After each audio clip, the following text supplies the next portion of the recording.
چھوٹی موٹی بیماری ہے اس بیماری کو اوائڈ کریں۔ یاد رکھنا موت اس وقت تک نہیں آ سکتی جب تک اللہ نے لکھ نہ دی۔ اس کی ایک مثال میں آپ کو دے دوں، بہت پیسے والا بہت مہنگے ہاسپٹل میں جا کر علاج کراتا ہے مگر مر جاتا ہے، اور بہت غریب کسی سرکاری اسپتال میں جاتا ہے بہت بیمار، وہ زندہ بچ کر آ جاتا ہے۔ وجہ کیا ہے کہ اس کی موت لکھی ہوئی نہیں تھی تو وہ سرکاری سے بچ کر آ گیا، اور جس کی لکھی ہوئی تھی وہ پرائیویٹ کے اندر بھی جا کر مر گیا۔ تو اگر تم یہ سوچ رہے ہو کہ تم روزہ رکھ کے مر جاؤ گے اور موت تو آنی ہی ہے، اس سے بڑھیا موت کیا ہوگی کہ تم روزے کی حالت میں ہی مر جاؤ۔ بھئی مسلمانوں کا یہ ایمان تو پکا ہی ہے کہ اسے مرنا ہی مرنا ہے، اس سے تو کوئی انکار ہے ہی نہیں۔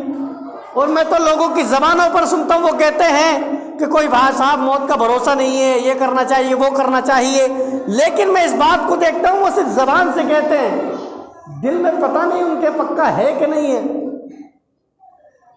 لیکن مانتے سب ہے اس بات کو، اور اس بات کو بھی مانتے ہیں کہ جب تک موت نہیں لکھی ہے موت نہیں آ سکتی ہے۔ خالد بن ولید اسلام کے ہیرو کہ جنہوں نے سب سے زیادہ جنگیں لڑی ہیں اسلام کے خلاف، ان کا جب وصال ہوا تو کہاں ہوا پتہ ہے؟ بستر کے اوپر ہوا ہے۔ کس کے اوپر ہوا ہے؟ سب سے زیادہ جنگ جس نے لڑی ہو کہ جن کے جسم پر ایک بالش ایسی جگہ نہیں ہے جہاں پر تلوار، تیر، چاقو، نیزے کا نشان باقی نہ ہو، وہ شخص کہاں پر وصال فرما رہے ہیں؟ اپنے بستر کے اوپر۔ تو وجہ کیا ہے کہ ان کی موت جنگ میں نہیں لکھی ہوئی تھی، کیونکہ اتنی جنگیں لڑی ہیں۔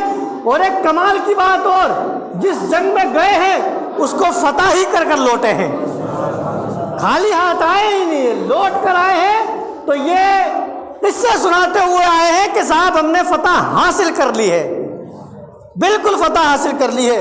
تو حضرات محترم، اللہ تبارک و تعالیٰ نے مہینہ ہمیں عطا فرمایا ہے رمضان کا، اس کا ادب کریں، بہت ادب کریں۔ اور ادب کرنے کا مطلب یہ ہے کہ روزے رکھیں، روزے رکھنے کے ساتھ ساتھ ایسے کام نہ کریں کہ جو غلط ہو، کسی کو غلط بات نہ کہیں، کسی کو تکلیف نہ دے، کسی کو پریشان نہ کرے۔ یہ تمام چیزیں روزے کے اندر آتی ہیں۔ ایسا نہ ہو کہ آپ روزہ رکھ لیں اور گالیاں دے رہے ہیں، روزہ رکھ لے کسی کا مال کھا جائے، روزہ رکھ لے کسی مظلوم کے اوپر ظلم کر دے، یہ اچھی بات نہیں ہے۔ اللہ تبارک و تعالیٰ نے ہمیں یہ مہینہ دیا ہے، تو ہر ایک اعتبار سے اس مہینے کو ہم اپنے لیے بہترین بنانے کی کوشش کریں۔ کیا؟ بالکل بہترین بنانے کی کوشش کریں۔